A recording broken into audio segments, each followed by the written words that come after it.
Hello, Pod Smashers of the Internet, and welcome to another episode of Termite's Buzz, episode 36, a weekly video game podcast with your host, me, Termite, running you all through the trophies and video games I'm currently playing, some video game industry news, and following it up with a retro discussion. But right off the bat, the retro discussion is actually going to be in the middle of the show because it's pertinent to one of my news stories that we're going to get to. So we're going to go through a little walk down Nintendo history lane, memory lane, history lane, whatever. Welcome, and I hope to find you well.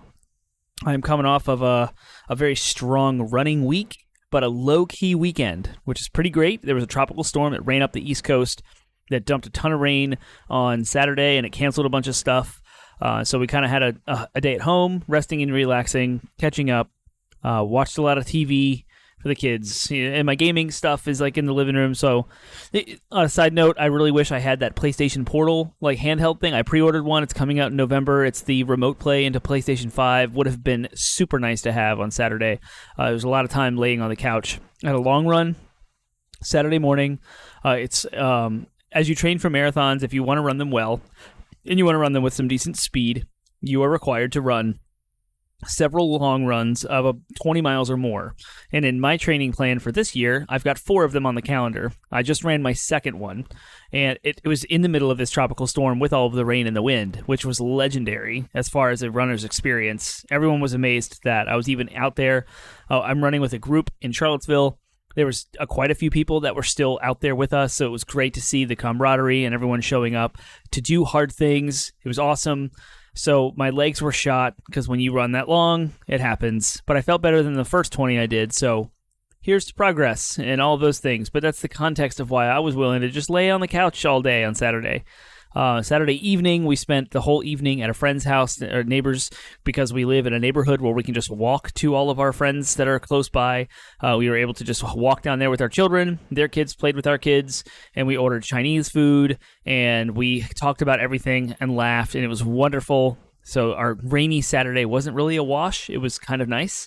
And then, of course, Sundays are our catch-up days where we get all the chores done and catch up on groceries and laundry. Try to get all that stuff as school starts on Monday. So a regular kind of low-key weekend for us, and I hope the same for y'all post-storm. There's a couple trees were out or down, but no power outages, so that was nice. But that's kind of my life. The video game news this week is lit, so we'll get into some things. But first, I achieved greatness today. I got my 97th platinum. I finally finished Sea of Stars. It's about time. The game overstayed its welcome. But it took me about 35 to 40 hours, and I'm not quite sure exactly where, because I know PlayStation's reporting of hours played is a little different than the in-game clock, which was different, so the numbers didn't really line up. One was higher than the other, but the range is 35 to 40 total hours spent. Again, this is that Super Nintendo-esque RPG, PlayStation-esque era, golden era. The RPG itself, the game is amazing. The music is top-notch. I'm listening to the soundtrack when I'm not playing. The music's all in my head. Everything about the game is fantastic. The story made me cry. The extra things at the end of the game with like the best weapons and the best gear you can get and the side quests that you would do, end game with a secret ending and a whole bunch of extra stuff you can do, all of that was awesome, and you had to do it for the trophies. There was one trophy that you have this equipment piece, it's called a relic. Relics change kind of the difficulty of the game. It will allow you to do a bunch of different stuff.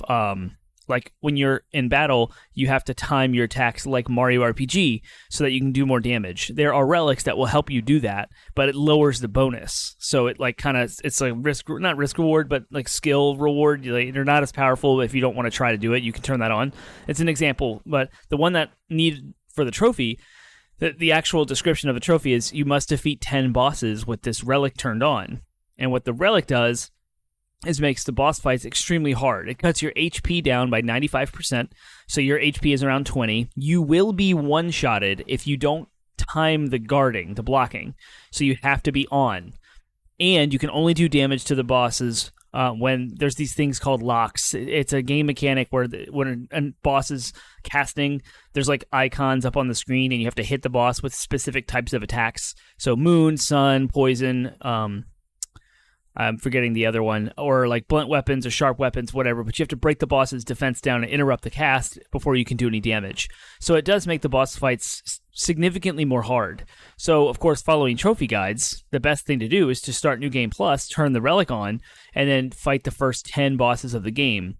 great idea because those are the easiest ones. They have the fewest complicated attacks. However, it takes 5.5 hours, even with fast forwarding all the conversations and skipping all the cutscenes and just beelining past everything. Not doing any extra exploration, not grabbing any extra treasure chests. Because New Game Plus, you carry over all your gear, and you don't get all of your combos, unfortunately. That's kind of stinky. But you do get all your gear and armor and stuff, so you can one-shot almost everything. And then when you do fight the bosses, it's significantly not hard, or at least significantly easier, because you're doing so much more damage, so you can defeat them faster, and you don't have to worry about how many attempts of blocking you might fail to be knocked out.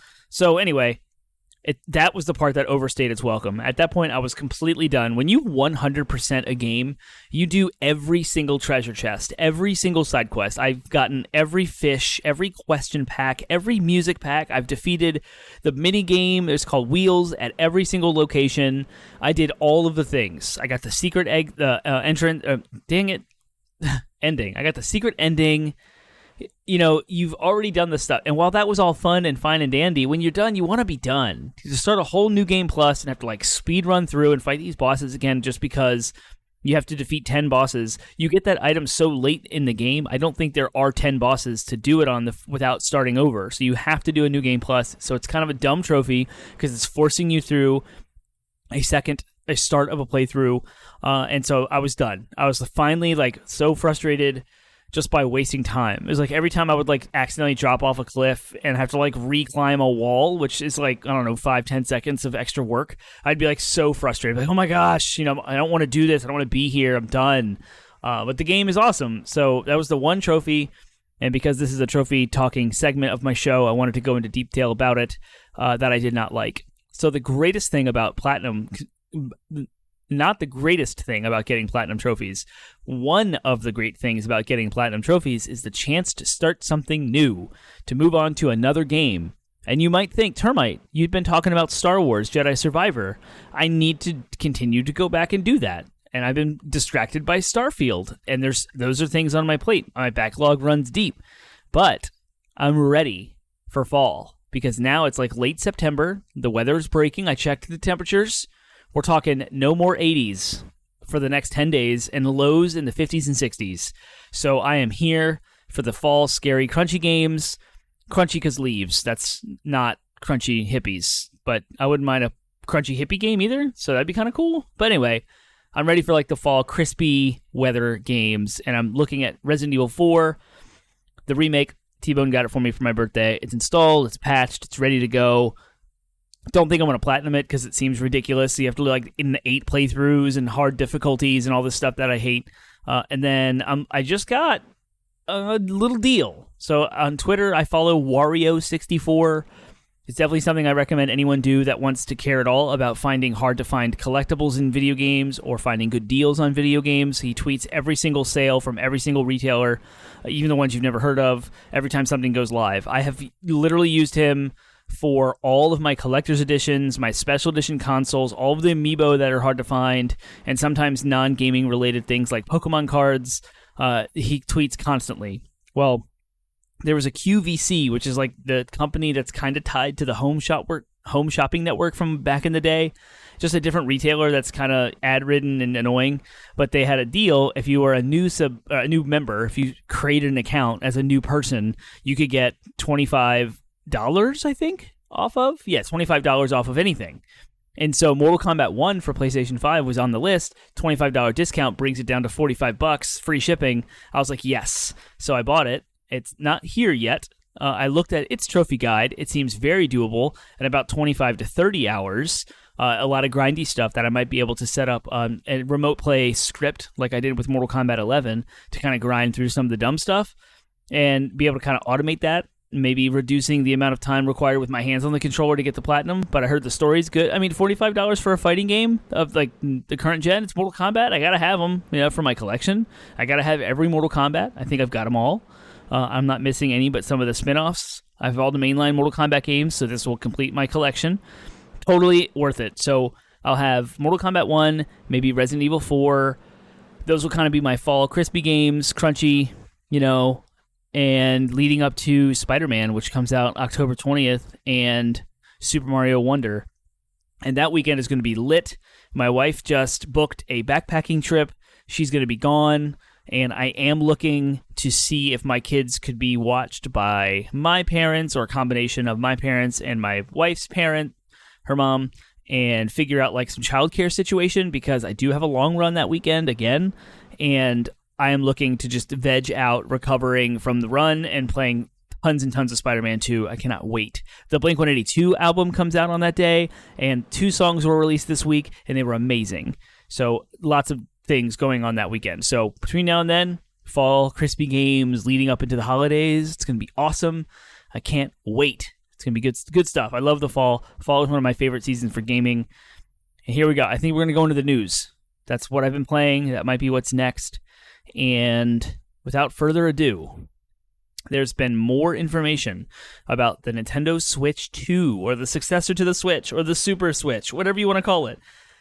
This article comes by way of Video Games Chronicle, written by Tom Ivan. Nintendo reportedly briefed Activision Blizzard on plans for its next-gen console late last year. Now, you might think, why would Nintendo brief Activision on Switch 2 plans when Activision is being bought by Xbox and likely things are weird there? I don't know. I don't have the answers to those weird business relationships, but all we know is, according to the materials, Activision executives, including Bobby Kotick, met with Nintendo executives, including President Shintaro Furukawa, to discuss Switch's successor, and they met on December 15th of 2022 last year. So I guess because the deal's not final, Nintendo's still playing ball? I don't know.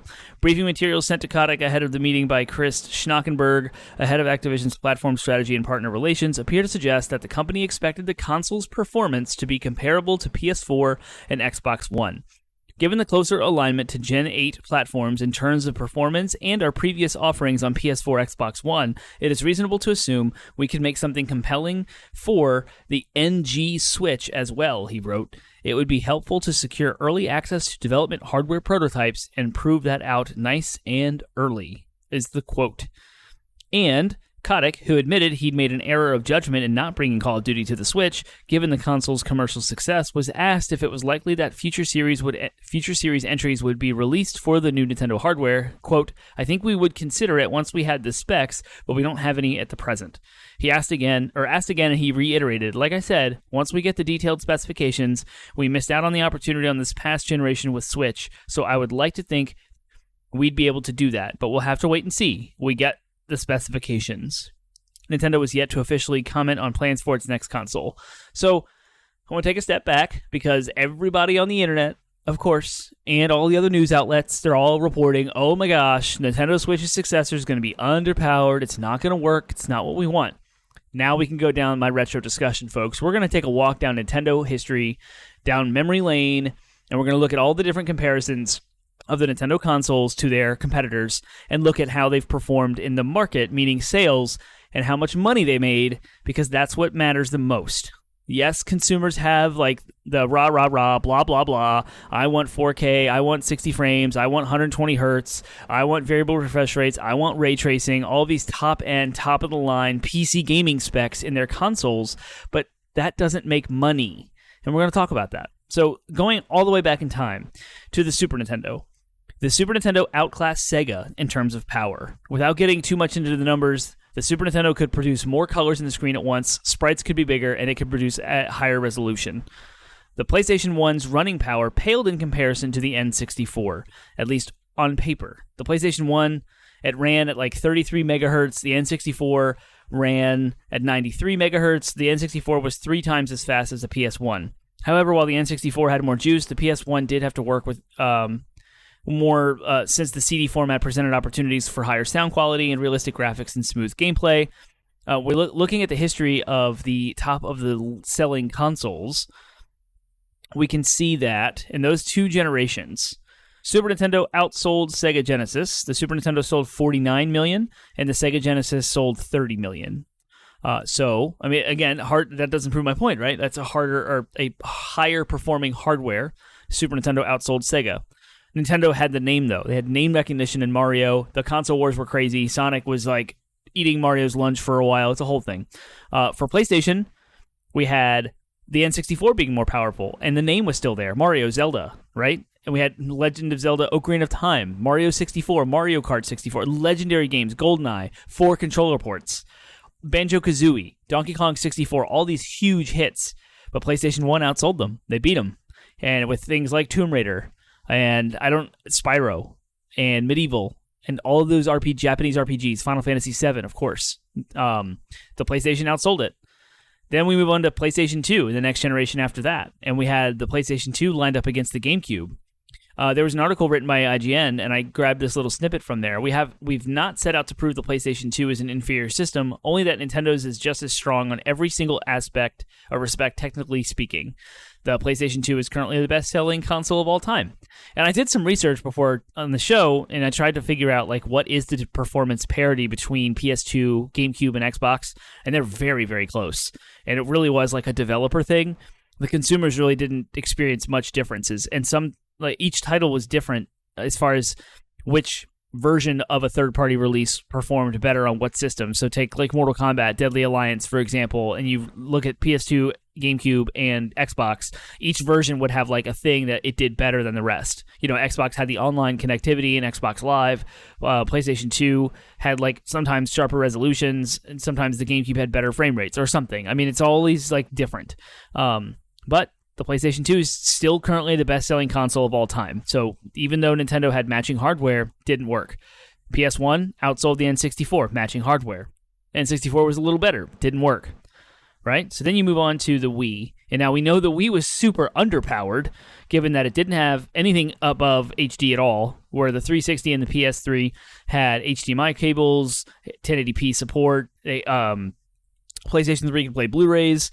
Of course, Xbox Live continuing to evolve, achievements. I mean, modern PC ports were on those consoles, third-party support like crazy.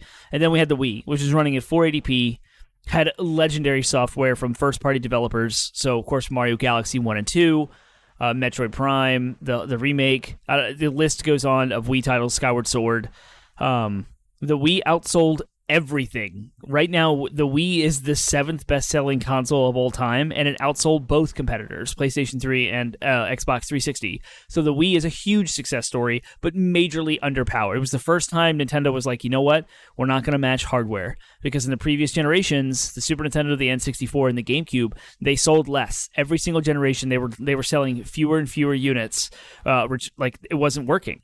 And they could see the rise of PS2 and the rise of Xbox, and they were good, and Nintendo couldn't compete there. So they changed tactics, and they decided the Wii, you know what, accessible to all generations. We're going to have grandma playing with grandkids. We're going to have the enthusiast video gamers on the edge of their seats with the difficulty of Mario Galaxy and such. Nintendo had it. They had that strategy down. They nailed it, and they had a huge success for it. So much so that the Wii U came, and they tried to implement some new, again, going in a different direction, the Blue Ocean approach where they don't really have competition. Here's this tablet controller, poor marketing, a slight upgrade. In fact, it's slower than its counterparts in the years-old 360 and PS3. So they still, even though the Wii came out on the heels of the PlayStation 3 and 360, the next generation after that was still not as powerful as the current selling systems.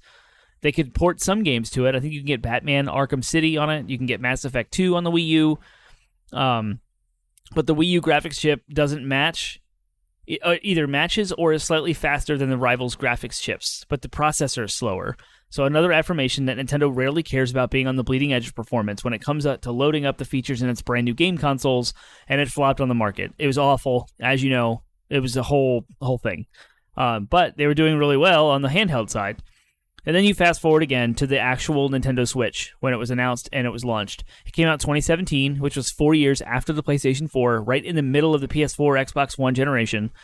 It has a considerably lower processor speed, fewer processor cores, fewer GPU shaders, and lower GPU clock speed than both PS4 and Xbox One. The Switch outsold both and is now the 3rd best-selling console of all time.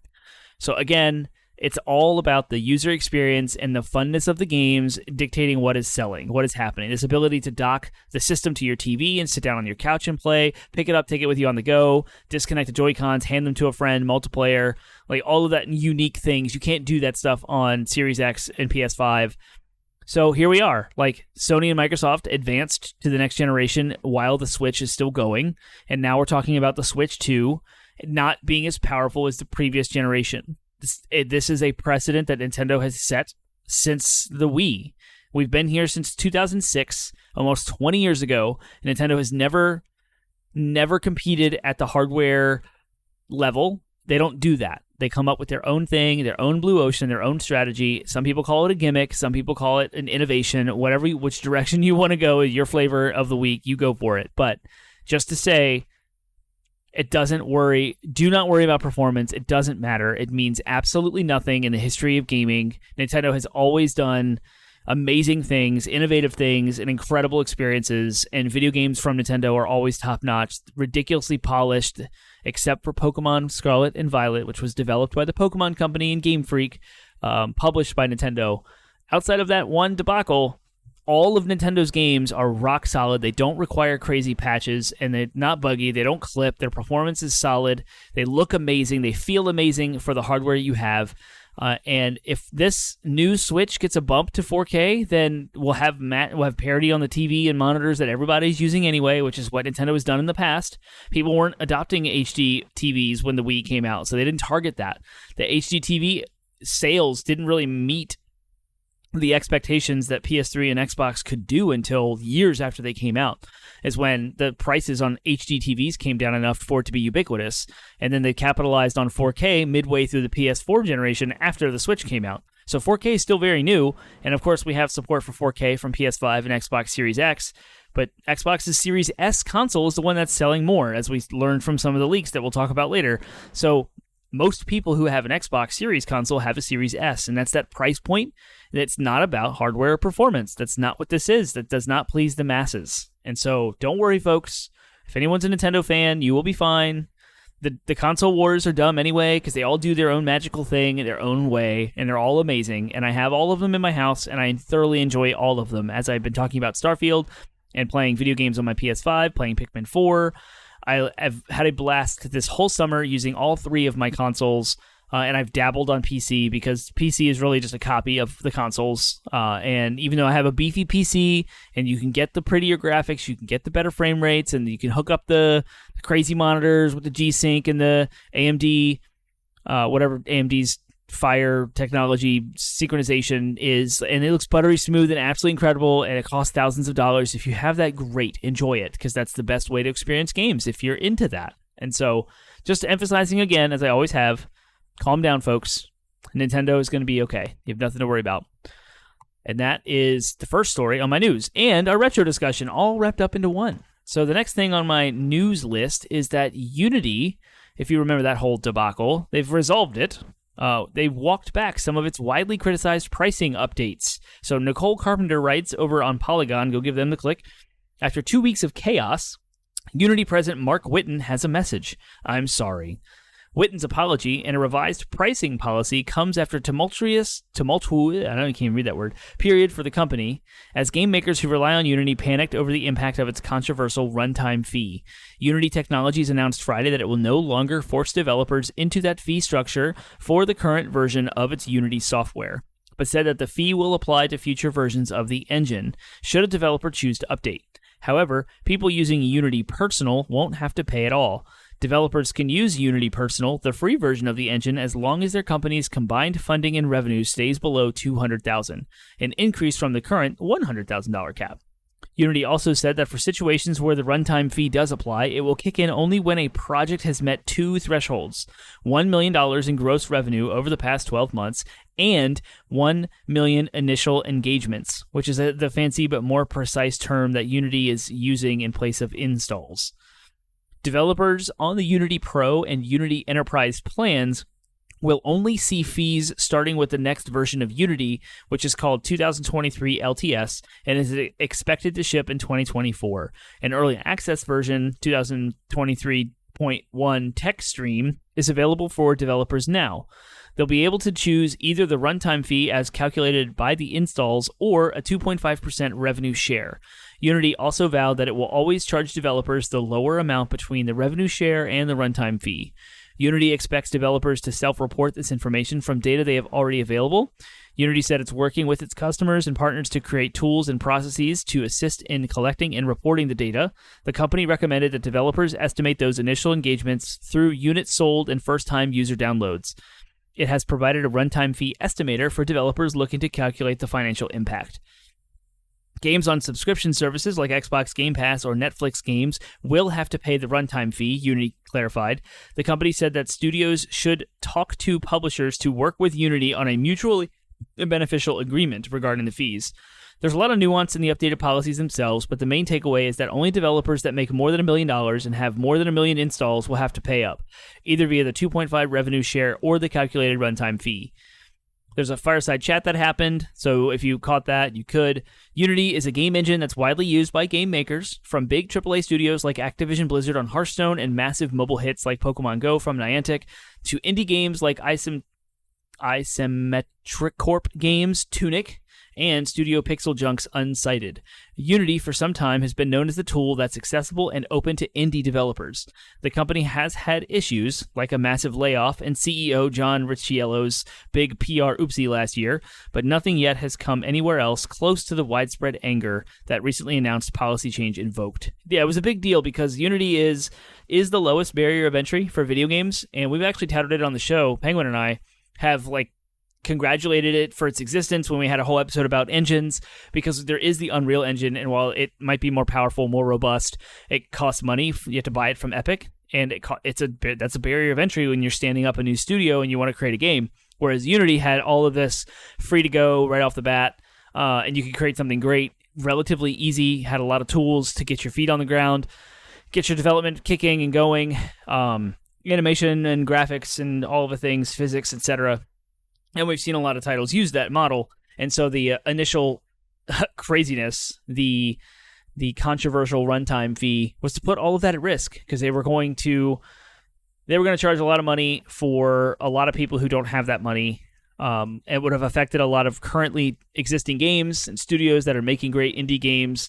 So I'm glad that they walked this back. I'm glad that the internet zeitgeist controversy against it worked, for lack of a better description. I mean, that's sometimes we complain about how the internet gets riled up over nothing, and there's all this anger and this vitriol and all this noise and movements, and it's for nothing. But in this case, it affected a lot of jobs and a lot of studios. Some were going to have to close and lay people off because of Unity's decision out of nowhere. And so I'm glad that it was resolved. They walked it back. And I guess this pricing structure seems fair. I don't know what it means to have $1 million revenue and $1 million engagements, if that's like something that is super easy to hit or if that's a pretty big deal. I don't know, because I'm not a developer of video games. So that's kind of neat. Now we're going to talk about the big giant Xbox leak. And I'm only going to run through a synopsis because there was so much in this leak. There's a massive podcast over at IGN called Unlocked, where they go through a deep dive of it. I think they tout it as one of the longest episodes. I have not listened to that myself. I'm not well versed in all of the details here. I'm only going to catch some of the headlines. When stuff like this happens, it was related to the FTC trial, and apparently a lot of documents that were sensitive, that were supposed to be protected by the courts, somehow came out. I don't even know who did it. But they're court documents that were leaked. So I'm going to read from Taylor Lyles over at IGN, and this is kind of the synopsis, the top level stuff that happened, so I can inform you all, listeners. This is what Microsoft has been up to. This week, several unredacted, highly confidential documents from Microsoft began appearing online. These documents were part of Microsoft's legal case against the U.S. regulator, the Federal Trade Commission. The case was argued back in June, with the verdict reached in July ruling in favor of Microsoft. The documents in question have highly sensitive information regarding Microsoft's gaming arm, Xbox, where its hardware roadmap is in the coming years, and other game developers it has its eye on acquiring. To dive in deeper, check out the breakdown below. All right. So we're just going to run through some of these headlines, and if I care, I'll read a little more. Elder Scrolls 6 is an Xbox exclusive. No surprise there, y'all. Activision was briefed on Switch successor late last year. In recent weeks, multiple reports have surfaced that Nintendo was working on a successor to the Switch, and thanks to emails published yesterday, this discussion continues to get more fuel. The emails reveal that Nintendo briefed Activision on a next-generation console in December 2022, as I just talked about. While heavily redacted, one email revealed preparations for a meeting between Nintendo and several Activision executives, including Bobby Kotick. A note from Kotick, also read aloud during the trial, was visible in one of the emails, noting that the next-generation Nintendo console offers performance more aligned with PS4 and Xbox One. Microsoft is planning to release updated Xbox Series X and S models next year. Despite Phil Spencer saying multiple times that there's no need for a mid-generation refresh of its Xbox Series game consoles, leaked court documents show that Microsoft is planning to launch hardware refreshes for both the Xbox Series X and S next year. The new Xbox Series X, codenamed Brooklyn, is more compact than the original, and like the Series S, it lacks a disk drive. The document also reveals that this console will feature 2 terabytes of storage and 16 gigabytes of RAM, and will come in 100% recyclable packaging. The updated Series S, codenamed Elwood, will include 10 gigabytes of RAM. Pricing will remain the same as its predecessors, according to Xbox. The documents note that both consoles will be announced concurrently next summer, with Elwood releasing in August 2024 and Brooklyn releasing in October 2024. Xbox explained placing a 2-month release gap between the consoles in order to give Elwood a moment to shine before Brooklyn becomes the more sought-after console ahead of the 2024 season. So that's interesting. Just an aside on this one. When it says, Phil Spencer saying multiple times there's no need for a mid-generation refresh, I believe the context that he was talking in was talking about how there's a PS4 Pro and an Xbox One X where the entire architecture was upgraded, where you had a higher-powered PC or CPU and a higher-powered graphics processor and more RAM, and so the entire platform was increased. These new consoles seemingly just have a little bit more RAM storage, and one of them's the Series X is losing its disk drive. So I don't think that there'll be like new games exclusively for the extra performance you're getting from this. I don't know what those RAM upgrades mean. I don't know if they are a big upgrade or not. I should look up like what the current RAM specs are. I think I can get that. Maybe. No? I don't know. That's the chart has the current. Anyway, that's what I think Phil Spencer was discussing. So it's silly that IGN even put that little note in here saying that Phil Spencer wasn't correct, or that despite him saying there wasn't going to be one. Of course, these are like revisions. These are like when you release a slim model, it's the same performance, just uses less power. It's more refined. It has like cheaper parts in it. And now they're upgrading the storage of the hardware or of the hard drive. So it'll be fine. Fallout 3 and The Elder Scrolls 4 Oblivion are getting remastered. One of the many documents leaked online this week included a 3-year-old document for Bethesda's release schedule prior to Microsoft's acquisition of ZeniMax Media in 2021. The document included some unannounced games, most notably remasters for Elder Scrolls 4 Oblivion and Fallout 3. Other information revealed in this document included the fact that Starfield was forecasted to generate $900 million in revenue, though again, this information is likely dated due to the document being published before Microsoft closed its acquisition of Bethesda's parent company. I don't know how many of you are longtime listeners of my show, but a year ago summer, so it would have been 2022 in the summer, I happened upon the CFO of ZeniMax Media. She was at my community pool because she's the mother of one of our neighbors. And I didn't know that. I wore a PlayStation shirt to the pool event, the gathering, whatever. It wasn't even an event. She was visiting her grandkids. I was just there with my kids, and I had a PlayStation shirt on, and she struck up a conversation about gaming. She told me her position, and I was trying not to just completely fangirl and fall apart because of who she was. And she did casually let it slip that there was a team working on Oblivion, and I thought it was a little strange, and I thought maybe she meant like something else Elder Scrolls related. Like I know she's the CFO, which is the chief financial officer, so like super into the finances of the company of ZeniMax, which oversees like all the studios, Machine Games, Bethesda, etc. And so I thought maybe she had misspoken or was like slightly disconnected from, so I didn't really think much of it. I did mention that on the show on 80-Bit Pod Smash. I recounted the whole thing with Penguin, but I didn't reveal the actual detailed information until now because it's leaked and it's here. So apparently she was correct. The team is working on Oblivion, but I've been holding on to this information for over a year now. So that's pretty funny, and I feel really validated. So that was really cool. That neighbor has since moved out of our community, and it's highly unlikely I'll ever see her again. But that was a really cool interaction. All right, next on this list, Xbox is planning to release the next-gen Xbox console in 2028. Mid-generation console refreshes for the Xbox Series SX launching next year are not the only hardware ambitions Microsoft has, as the tech giant is planning to launch the next-generation Xbox console in 2028. One document released mentions this new Xbox system will be the next-generation hybrid game platform, with development kits slated to launch in 2027. More interestingly, the document you can view above mentions a thin OS for a sub-$99 consumer or handheld device, implying that Microsoft may release a handheld device dedicated to cloud games. Previous discussions of Microsoft kicking off the 10th generation of game systems surfaced during the trial, where the tech giant anticipates the successor will release in 2028. So no surprise there. Okay, you have an 8-year console life cycle. It's close to what the 360 was, but back then that was new because of the financial crisis in 2008. I don't know what I was trying to say. So we had an elongated console life cycle. I guess the success there has kind of set a new precedent. So here we are again with another 8-year-long.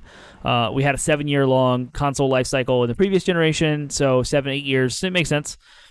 Phil Spencer really wants Microsoft to buy Nintendo. During the trial, it was revealed that Microsoft had its eyes on 100 developers Microsoft considered acquiring at one point before narrowing it down to 8, including Sega, Square Enix, and Zynga. However, there's another studio Xbox was eyeing, Nintendo. And an email from August of 2020 revealed that Spencer was enthusiastic about acquiring the studio behind beloved video game franchises such as Mario and The Legend of Zelda. Spencer noted in the email that the acquisition would be a career moment if it happened. The email also revealed that Spencer was interested in acquiring Valve and Warner Brothers Interactive Entertainment, the latter of which would mean Xbox would own developers such as NetherRealm and Rocksteady, because they're under the Warner Brothers umbrella. So no surprise there. We've heard in the past that Microsoft wanted to buy Nintendo because they have the money to do it. Nintendo would laugh them out of the room. That's never going to happen. New Xbox hardware, including a direct-to-cloud wireless controller. The leak also revealed that Microsoft is working on additional gaming hardware beyond that of new consoles. A slideshow from May 2022 shows basic concepts for new devices, such as a one-hand controller and a mobile controller akin to the Backbone or Razer Kishi. An additional slide in the same document reveals a new game controller currently in the works under the codename Sebel, which according to Xbox will feature direct-to-cloud connectivity. Phil Spencer's honest opinion of the PlayStation 5 reveal, I'll leave that to you. I'm not going to go into that. He emailed, it was pretty funny. Leaked emails from Microsoft FTC trial reveal Xbox scramble to fill the 2022 lineup hole. An email chain shows, I read that. Red Dead Redemption 2 might get a next-gen update.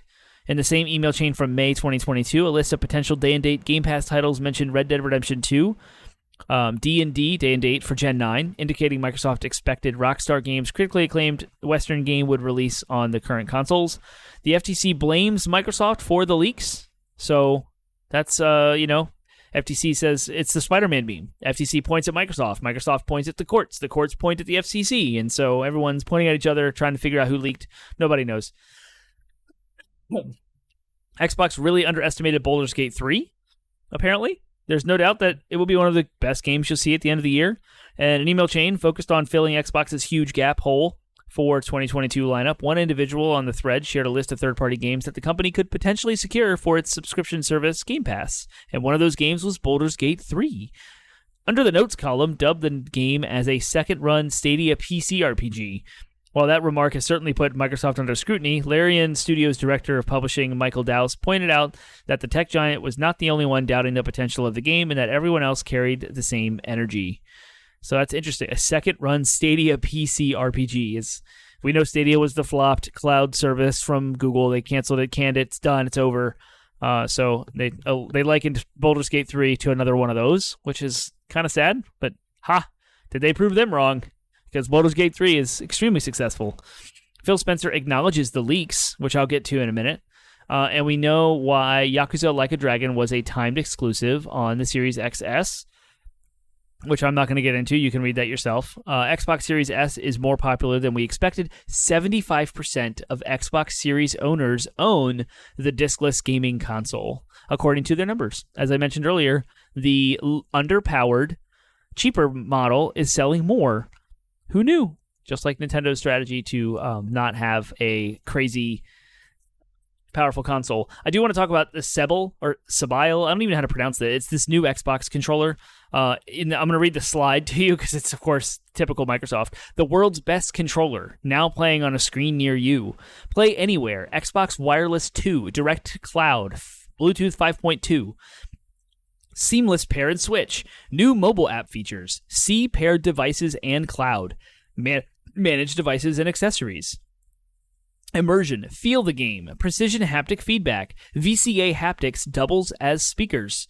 Accelerometer.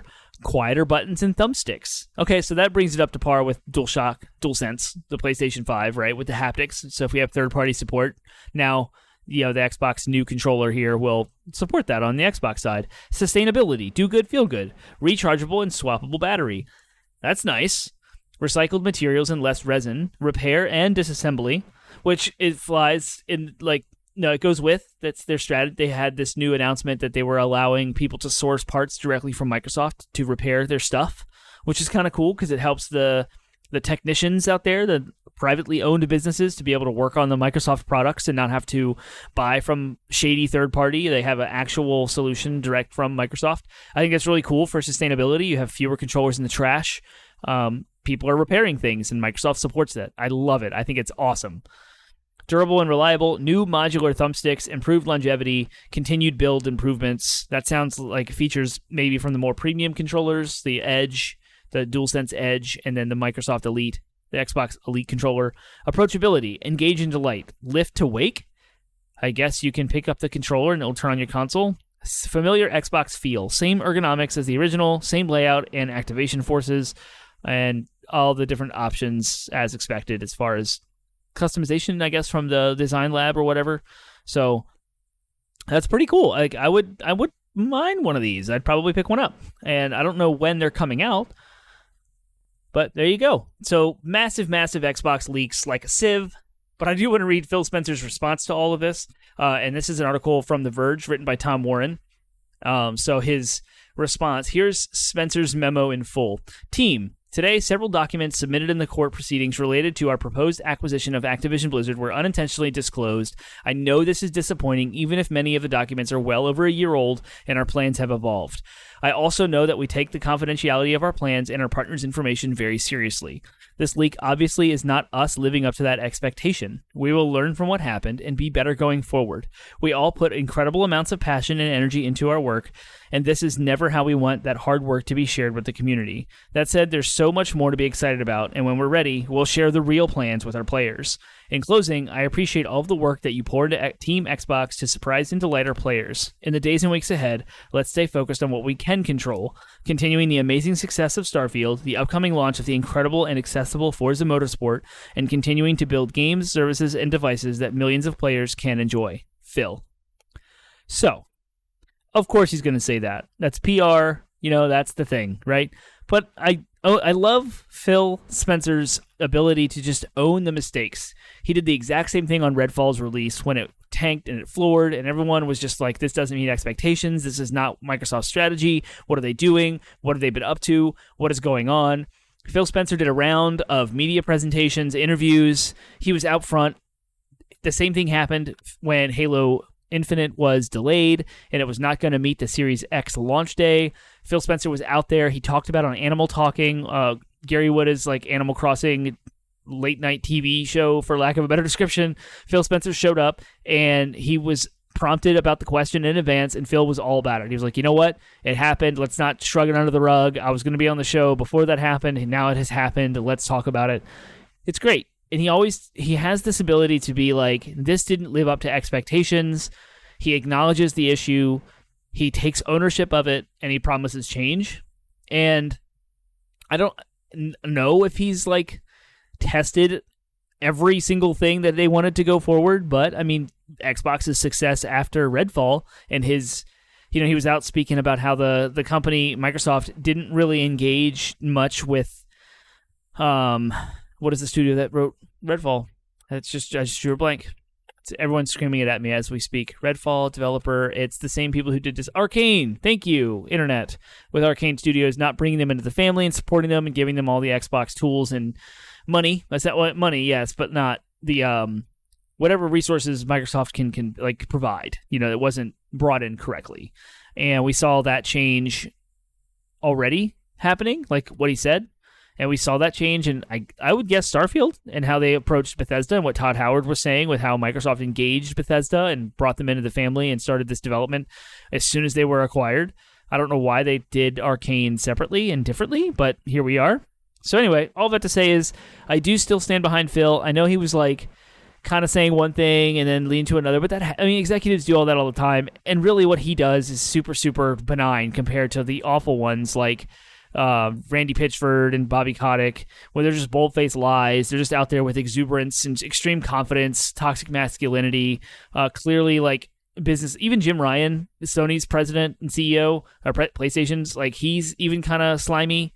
But something about Phil Spencer, like he's a man of his word, seemingly, and he owns his mistakes. He's out front talking about it. He's a good person to be out, a great figurehead for Microsoft, for Xbox. I've always appreciated him in the industry, and it backs up. Like everyone who talks to him, everyone who interviews him, all of the interactions that he has on all of the journalists and influencers that I follow, and all on like Twitter, podcasts, in the YouTube world, they all have this kind of ubiquitous appreciation for Phil Spencer, and it's kind of the same. I mean, Nintendo keeps themselves at arm's length with everyone. Well, like Charles Martinek, the voice of Mario, for example, everyone says how amazing he is and how genuine.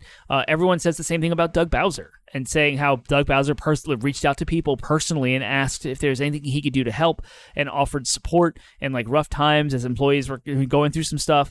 And so I like the Phil Spencers and Doug Bowsers of the world are great. Unfortunately, we don't have that on the third parties. Big developers, the Activisions, Ubisofts, EA, and we don't have that really at PlayStation either in this era. So interesting. That's why I wanted to highlight the response to the leaks. He wasn't trying to hide from it, Phil Spencer. He wasn't trying to get away or brush it under the rug or act like it didn't happen. Just boom, out front with it, and openly talking about it on social media. So there you have it. Some other little quick tidbits of news that happened this past week. The Need for Speed developer Criterion to focus on Battlefield. This is an article at Eurogamer written by Tom Phillips. Criterion, the British studio behind recent Need for Speed titles and the classic Burnout series, will now focus the majority of its efforts on EA's Battlefield shooter franchise. A smaller core group within Criterion will continue on with Need for Speed meanwhile. Criterion has, of course, worked on Battlefield before and contributed to bits to DICE's Battlefield 5 and Battlefield 2042. It also helped out on Star Wars Battlefront 2. The talented team will now turn its efforts back to improving 2042 and into the future of the Battlefield franchise overall. So, there you go. Just so you know. I'm thrilled to have a studio with such pedigree join the studios I oversee. Battlefield and Apex boss Vince Zampella said in a statement, as we've said before, we're all in on Battlefield. Today, Criterion is added to our world-class Battlefield studios dedicated to ushering in a new era for the franchise. The majority of the team will be working alongside DICE, Ripple Effect, and Ridgeline that are led by Brian Bede, GM of Battlefield. Criterion's experience with Battlefield, our technology, and building engaging experiences will have an immediate positive impact as we continue to work on Battlefield 2042 and as we continue pre-production on a connected Battlefield universe. There's no better studio to join us on this journey, and I couldn't be more excited. Work can also continue on what's next for Need for Speed. Many of you might be familiar with my history in games, having worked with extremely talented teams on Apex Legends, Titanfall, and Star Wars Jedi here at EA, but you might not know I have a passion for cars, which also makes Criterion a perfect match for me to explore another genre in gaming that I love. I'm really looking forward to working with a core group as we shape what's next for the franchise. And this was all coming out of Vince Zampella in the whole statement. So, there you go. Racing continues to be a critical part of EA Sports' portfolio as we grow sports fandom around the world. Our focus is on creating authentic, best-in-class motorsports experiences through EA Sports F1 and our upcoming EA Sports WRC World Rally Championship title. I loved, at one point, Criterion's developed games, but I tried Need for Speed Unbound, and it was not anything about what Need for Speed and me like. I'm a huge Underground fan, and the original Most Wanted that came out on PS3, Xbox. No, it did not come to PS3. On the 360 and PC.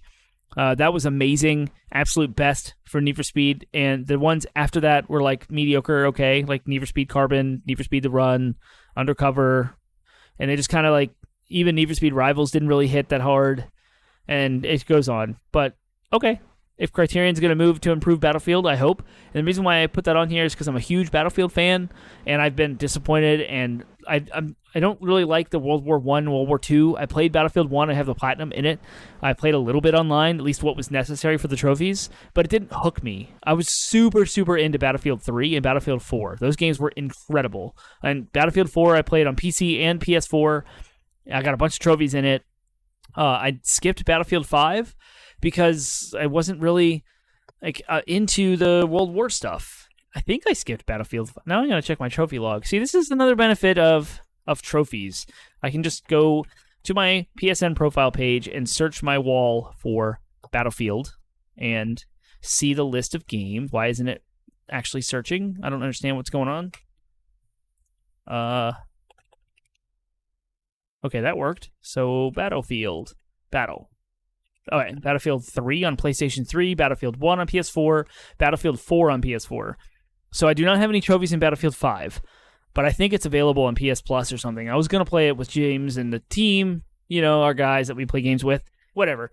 Anyway, I wasn't really into the World War I, II era. I'm really, really into the Modern Warfare stuff, so I really love Battlefield 3 and Battlefield 4. I'm even okay with a little 2022. What was the Battlefield that was set in the future? Battlefield 2042? No, that's the new one. I don't remember what it was called. It was on PC only. It was futuristic warfare, and they had that amazing game mode with the flying ship in the sky you could take down by either capturing the points on the ground to launch missiles at it, or you could fly up there yourself and dock like a pirate and take it over yourself and knock it down. It was super cool. Very, very buggy, extremely unreliable, but super fun nonetheless. I love Battlefield, and I hope Criterion's addition to that team will help it. 2042 was a flop.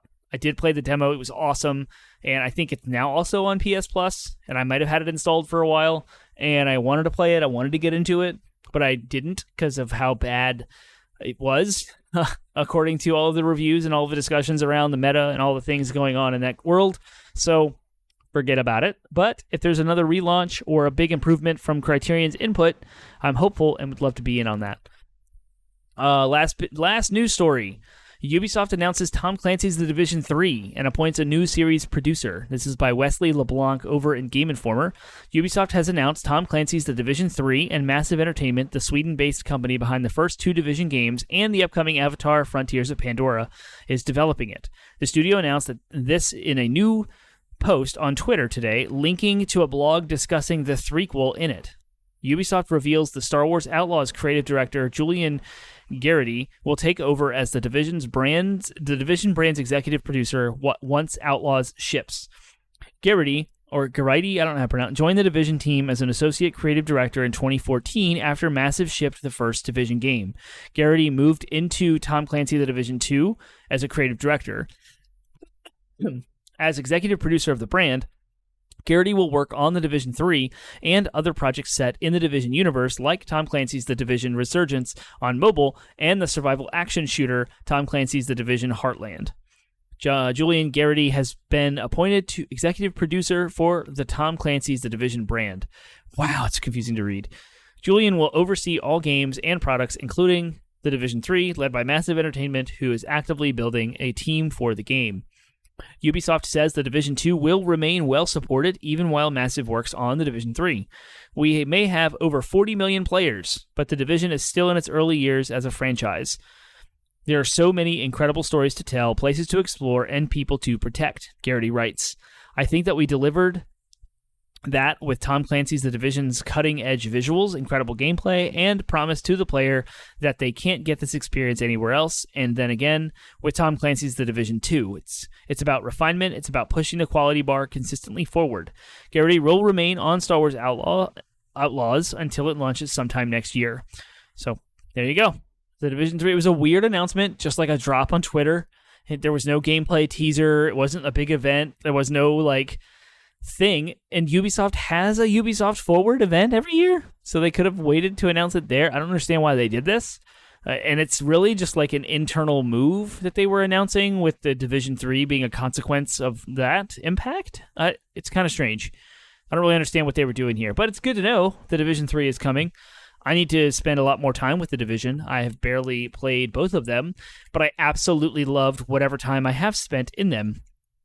And I think those are the perfect examples of games that the trophy hunt gets the best of me, because it's kind of a game where it's online all the time. You want to play it with friends. You can play it by yourself. It's just a little, like, some enemies are bullet spongy and stuff takes a while. There are collectibles, but it's not really like the linear single-player collectible type thing. It's just like events that pop up and stuff that's around the map. And I feel like I was too focused on the trophies for both 1 and 2 to really appreciate both of them. And so I have E ranks on my PlayStation profiles for both of them. I have 6 bronze trophies in the first division and 10 bronze trophies in Division 2. And I never really gave them a shot, like, outside of that. And I've kind of reserved them for friends that never came together, because the friend groups, how impossible it is to play multiplayer games as married with 2 kids, 2 full-time job working parents. Life does not really allow us to be able to spend evenings playing with friends all the time consistently anyway. Especially if you want to have like a social life in person, it's just really hard to connect with friends. So it sucks. We want to play Diablo 4. We want to play Ninja Turtles new DLC. We want to play the Division 2, like Division 3. I don't know. And we had a great time with Ghost of Tsushima. It was absolutely incredible, and it was a moment I wanted to relive ever since, over and over again. I'm desperate to play games online with friends. I'm dying to do it, and this whole Division 3 thing just brought me to that whole train of thought that is not relevant to it at all. So there you go. The Division 3 is coming sometime. I would guess like 2027 to 29. Maybe it'll be a launch title on the PlayStation 6, because we're in a time where video games are extremely complicated, take astronomical amounts of money and people to make at the AAA level, and they require 7 to 10 years for a development cycle. But I'm going to leave you with that. So, I hope you all have a great week. Thank you for hanging out with me through the news and a little bit of a retro discussion. I hope I don't appear too biased toward one company more than the other.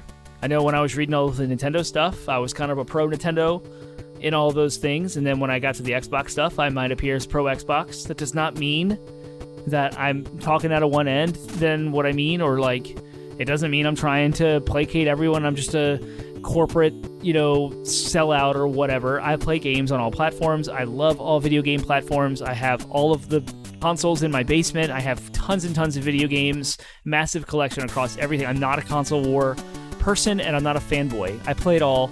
Playing games anywhere, anyhow, any way you can is amazing, because video games are incredible.